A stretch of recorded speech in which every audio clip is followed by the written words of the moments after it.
तो 5 और 6 क्वेश्चन हम कर चुके हैं 6.3 के। नेक्स्ट 7वां क्वेश्चन हम स्टार्ट करते हैं। नेक्स्ट हमारा 7 नंबर क्वेश्चन है। इसमें कहा गया है कि कोई स्कूल है जिसमें कक्षा 8 के विद्यार्थियों ने पीएम रिलीफ फंड में कुछ रुपए दान दिए हैं। तो इस क्वेश्चन में क्या कहा गया है कि कक्षा 8 के विद्यार्थियों ने प्रधानमंत्री राहत कोष में 2401 रुपए दान दिए हैं। कितने दिए हैं? 2401। और साथ में उसने क्या कहा गया है कि प्रत्येक बच्चे ने उतने ही रुपए दान दिए हैं जितने की उस क्लास में टोटल स्टूडेंट है। तो इस क्वेश्चन को हम किस तरीके से सॉल्व करेंगे, तो हम इसमें लिखते हैं कि माना इसने कहा है कि प्रत्येक विद्यार्थी ने उतना ही दान दिया है जितने की कक्षा में विद्यार्थी है। तो सबसे पहले हम क्या मानेंगे कि कक्षा में कितने विद्यार्थी थे। तो माना कक्षा में कुल विद्यार्थियों की संख्या या कुल विद्यार्थी, तो वो हमने मान लिए x। अब प्रश्नानुसार अकॉर्डिंग टू क्वेश्चन क्या कहा है कि कितने रुपए दान दिए, यानी प्रत्येक विद्यार्थी ने रुपए दान दिए। कितने देंगे? जितने कुल विद्यार्थी थे, उसने कहा था जितने विद्यार्थी हैं उतना ही प्रत्येक ने दान दिया है। तो कक्षा में कुल x विद्यार्थी थे, x स्टूडेंट, तो प्रत्येक ने कितना दिया है? पर स्टूडेंट x रुपए ही उसने डोनेट किया है। तो ये हुए रुपए और ये हुए विद्यार्थी। तो टोटल कितने रुपए दान हुए?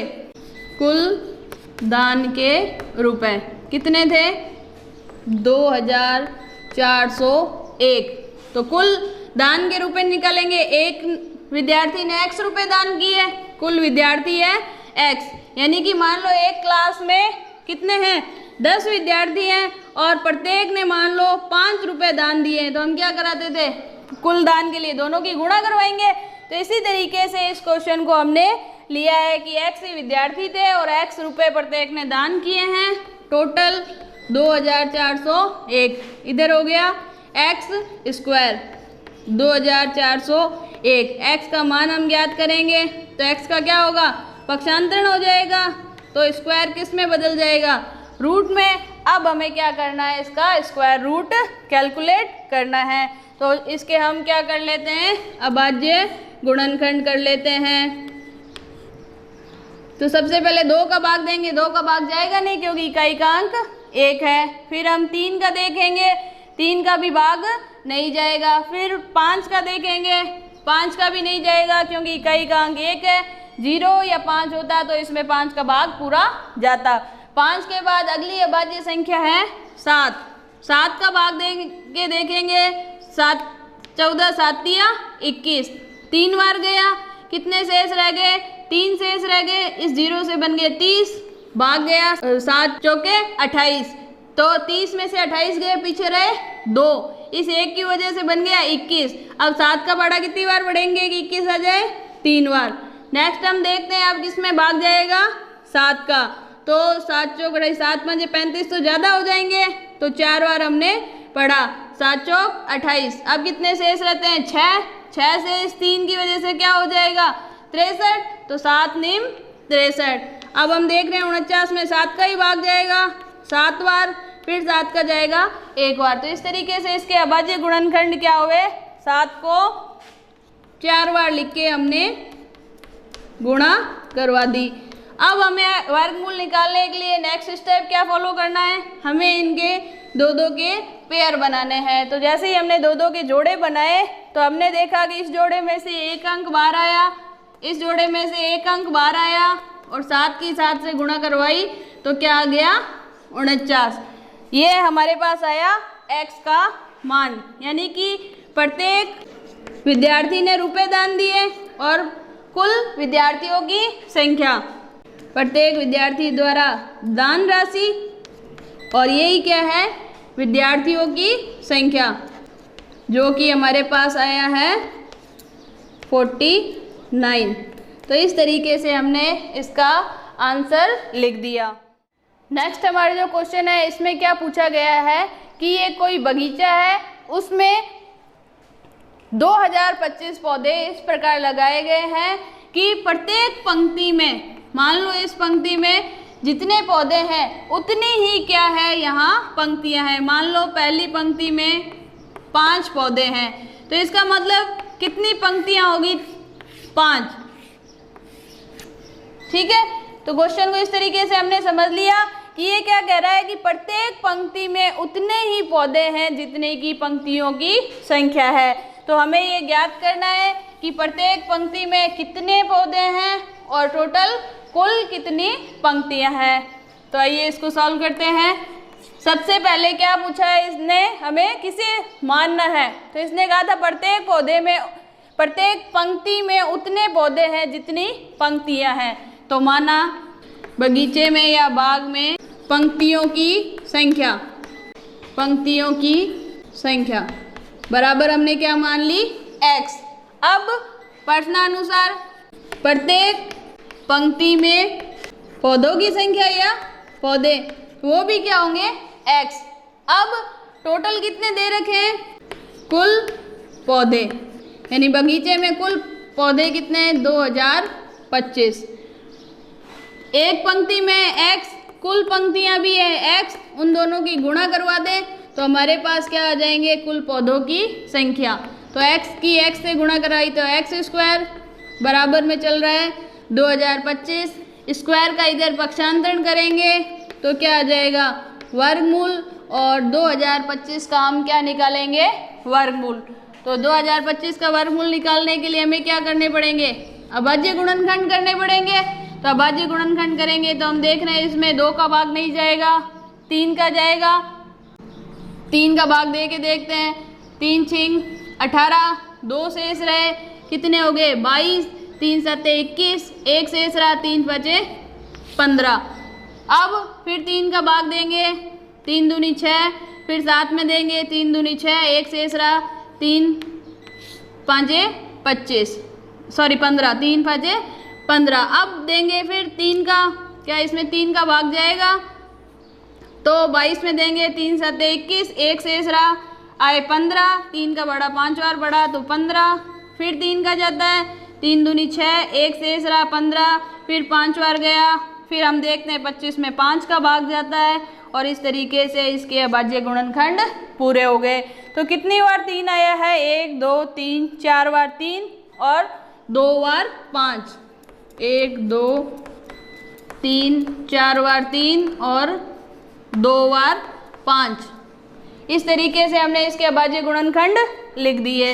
अब हम क्या देखते हैं? नेक्स्ट हमारे स्टेप है 2 2 के जोड़े बनाना। तो हमने देखा पहला जोड़ा 3 का, तो 1 अंक बाहर आ गया। दूसरा जोड़ा 3 का, उसमें से 1 अंक बाहर आ गया। तीसरा जोड़ा 5 का, उसमें से 1 अंक बाहर आ गया। अब इन सब की गुणा करा देते हैं। 3 3 9, 9 पंजे 45, यानी कि ये 45 क्या आ गई? जो हमने ये x का मान माने हैं। यानी कि प्रत्येक पंक्ति में 45 पौधे हैं और कुल पंक्तियों की संख्या भी क्या है? 45 है। तो इस तरीके से ये हमारा क्वेश्चन सॉल्व हुआ। नेक्स्ट हमारा क्वेश्चन नंबर 9 है। तो इस यूनिट में हम क्या देखते हैं कि क्वेश्चन 7 8 सेम था और 9 10 आपस में सेम है। तो इस क्वेश्चन में क्या पूछा गया है कि वह छोटी से छोटी संख्या ज्ञात करनी है जो 4 9 और 10 प्रत्येक से विभाजित हो। तो ऐसी संख्या ज्ञात करने के लिए हमें क्या करना पड़ेगा कि इन तीनों संख्या का एलसीएम निकालना पड़ेगा, यानी कि लैसे लघुत्तम समापवर्तक। तो जब हम इसे निकालेंगे तो पहले सबसे पहले अभाज्य संख्या 2 का भाग देंगे। 2 का भाग 4 में जाता है 2 बार, 9 में नहीं जाता है तो 9 का 9 उतार लेंगे। फिर 5 में देंगे, सॉरी 10 में देंगे तो हो जाएगा 5 बार। तो जिस भी संख्या में भाग जा रहा है उसमें तो देना है और जिसमें नहीं जा रहा है उसको सेम उतार लेना है। फिर अगले में 10 में गया 5 बार, वो हमने लिख दिया। अब हम देखते हैं 2 का फिर से देंगे तो 2 में जाएगा 1 बार, इन दोनों संख्या में नहीं जाएगा तो इनको उतार लिया। फिर अगली छोटी अभाज्य संख्या कौन सी है? 2 के बाद 3, तो 1 का सेम उतार लेंगे और 9 में देंगे तो 3 बार। 5 में नहीं जाता तो 5 को सेम उतार लिया। ये प्रोसेस कब तक करनी है? जब तक कि लास्ट में हमारे पास एक ना आ जाए। अब हम देखते हैं कि 3 में फिर जा रहा है, 1 में नहीं जाएगा, 3 में गया एक बार, 5 में नहीं जाता तो 5 को उतार लिया। अब जाएगा 5 का भाग, 5 में एक बार, तो लास्ट में सब में एक एक आ गया। इसका मतलब अब इसके अभाज्य गुणनखंड कंप्लीट हो गए। तो ये हम यहाँ लिख देते हैं कि कौन सी ऐसी संख्या है जो 9, 4, 9 और 10 से विभाजित हो, प्रत्येक से विभाजित। तो हमने गुणनखंड लिखे 2 गुणा 2, 3 गुणा 3 और 5। अब क्या कर लेते हैं, हम इन सारों की गुणा करवा लेते हैं। तो इन दोनों की गुणा कराई आए 4, इन दोनों की गुणा कराई आए 9, क्या बचा 5। अब इनकी आपस में गुणा करवा लें तो 5 चौक 20 और 9 से कराई तो 180। तो ये जो 180 क्या है, ये इन तीनों अंकों से अलग अलग विभाजित है। यानी 180 में 4 का भाग देंगे तो भी पूरा जाएगा, 9 का देंगे तो भी पूरा जाएगा और 10 का देंगे तो भी पूरा भाग जाएगा। लेकिन क्या ये पूर्ण वर्ग संख्या है, तो हम देखते हैं, क्योंकि क्वेश्चन में क्या था कि वह छोटी वर्ग संख्या ज्ञात कीजिए। क्या ज्ञात करनी थी हमें, वर्ग संख्या। तो हम तीनों से विभाजित संख्या तो हमने ज्ञात कर ली, लेकिन ये 180 क्या है, पूर्ण वर्ग संख्या नहीं है। तो अब इसको पूर्ण वर्ग बनाने के लिए लिख लेते हैं यहाँ कि ये क्या है, पूर्ण वर्ग संख्या नहीं है। तो इसको पूर्ण वर्ग संख्या बनाने के लिए पिछले क्वेश्चन में जो हमने प्रोसेस की थी उसी को ही वापस से रिपीट करेंगे। तो हम क्या देखते हैं कि इसमें 2 का जोड़ा बन रहा है, 3 का जोड़ा बन रहा है, लेकिन 5 का नहीं बन रहा। तो इस 180 को हम क्या कराएंगे, 5 से गुणा कराएंगे। जैसे ही इसको 5 से गुणा कराएंगे तो ये क्या हो जाएगी, एक पूर्ण वर्ग संख्या हो जाएगी। तो 18 पंजे 90 और ये हो गई 900।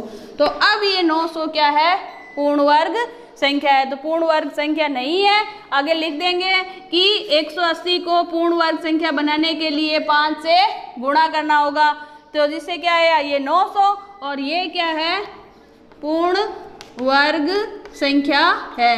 तो ये हमने संख्या ज्ञात कर ली जिसमें 4, 9 और 10 तीनों से ये विभाजित होती है। 10 नंबर क्वेश्चन है हमारा कि वह छोटी वर्ग संख्या ज्ञात करनी है जो 8, 15 और 20 प्रत्येक से विभाजित हो। तो ये भी क्वेश्चन नंबर 9 जैसा ही है, इसमें बस संख्याएं चेंज है। सेम प्रोसेस करनी है। हमें क्या करना है, तीनों का एलसीएम निकालना है, लघुत्तम समापवर्तक यानी लसाअ निकालना है। पहले 2 का भाग देंगे जिन जिन संख्याओं में 2 का भाग जाता है, क्योंकि पहली छोटी अभाज्य संख्या कौन सी है, 2। तो 8 में जाएगा 4 बार, 15 में नहीं जाएगा, 20 में दिया तो 10 बार। फिर 2 का देंगे, 4 में जाएगा 2 बार, 15 में नहीं जाएगा, 10 में दिया 5 बार। फिर 2 का जाएगा 1 बार, 15 और 5 में नहीं जाएगा भाग। फिर अगली संख्या है 3, 1 को सेम उतार लिया, 15 में दिया 5 बार, 5 का 5, अब 5 का जाएगा 1 बार। तो इस तरीके से इसके अभाज्य गुणनखंड कंप्लीट। तो हम क्या लिखेंगे, इनके अभाज्य गुणनखंड यहाँ लिख देते हैं। तो अब इनकी हम क्या करवा दे, गुणा करवा लेते हैं। तो जैसे इनकी गुणा कराएंगे, 2 की गुणा करानी आसान रहेगी। 4, 3 दूनी 6 और 5 20, 120। तो ये 120 क्या है कि वो संख्या है जिसमें 8 का भी भाग जाता है, 15 का भी जाता है और 20 का भी भाग जाता है। ठीक है, लेकिन क्या ये वर्ग संख्या है, पूर्ण वर्ग संख्या है? नहीं। तो हम क्या लिखेंगे, क्योंकि ये पूर्ण वर्ग संख्या नहीं है। तो इसको पूर्ण वर्ग संख्या बनाने के लिए क्या करना होएगा, हमें किसी नंबर की गुणा करवानी पड़ेगी। तो अब इसको किस नंबर से गुणा करवाएं, तो पीछे हमने क्वेश्चन नंबर जो किए थे 5th नंबर क्वेश्चन में शायद ये था गुणा करवाने की प्रोसेस। तो हमने क्या किया था, 120 को किस संख्या से गुणा कराएंगे ये पूर्ण वर्ग बन जाए। तो हम इसके वापस से जाएंगे, इसके क्या करेंगे, गुणनखंड। 1 मिनट। तो हम क्या देखते हैं कि 120 को किससे गुणा करवाएं कि ये पूर्ण वर्ग संख्या बन जाए। तो हमें क्या करने पड़ेंगे, इसके ये जो अभाज्य गुणनखंड है इनको गौर से देखना पड़ेगा। तो 120 को पूर्ण वर्ग बनाने के लिए, तो 120 को पूर्ण वर्ग बनाना है तो वही उस क्वेश्चन की रिपीट करेंगे हम प्रोसेस कि इसके अभाज्य गुणनखंड क्या थे, ये थे। तो हमने 2 के जोड़े बनाने, ये जोड़ा बन गया लेकिन 2 का आगे जोड़ा नहीं है, 3 का जोड़ा नहीं है और 5 का भी जोड़ा नहीं है। तो इसका मतलब इसको पूर्ण वर्ग संख्या बनाने के लिए 2 का जोड़ा बनाने के लिए 2 की गुणा करना पड़ेगी, 3 का जोड़ा बनाने के लिए 3 की गुणा करनी पड़ेगी और ऐसे ही 5 का जोड़ा बनाने के लिए हमें क्या करना पड़ेगा, 5 की गुणा करनी पड़ेगी। तो हमने यहाँ 3 की गुणा कर दी, फिर 5 की गुणा कर दी। तो जो काम हमने इस साइड किया है वही हमें इस साइड करना पड़ेगा। यानी 120 को 3 से भी गुणा करानी है, 2 से भी गुणा करानी है, 3 से भी करानी है और 5 से भी गुणा करवानी है।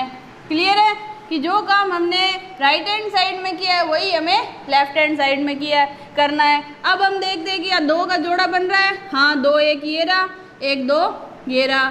फिर हम देखते हैं कि क्या 3 है, यहाँ 3 ये रहा, 3 ये रहा, 5 5 ये रहा और 5 ये रहा। तो हमारे पास जोड़े बन गए। पहले जोड़े में से 2 बार आ गया, दूसरा जोड़ा 2 का बना था, फिर 2 बार आ गया, तीसरा जोड़ा 3 का बना था, 3 बार आ गया, चौथा जोड़ा 5 का बना है, ये बार आ गया।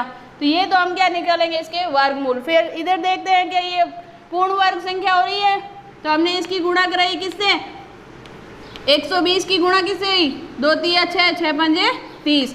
तो ये क्या संख्या बन गई, बन जो बढ़ती है 3600।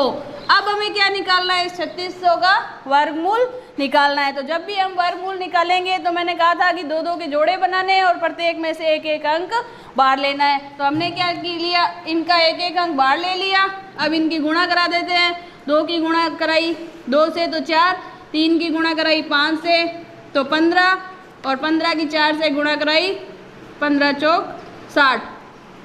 तो इस तरीके से हम देखते हैं कि 3600 का वर्गमूल क्या आ गया, 60। तो ये क्या आ गया 3600। तो ये 3600 क्या है कि वो पूर्ण वर्ग संख्या है जिसमें वह पूर्ण वर्ग संख्या जिसमें 8 का, 15 का और 20 का भाग पूरा जाता है। तो इस तरीके से इस क्वेश्चन को हमने सॉल्व किया।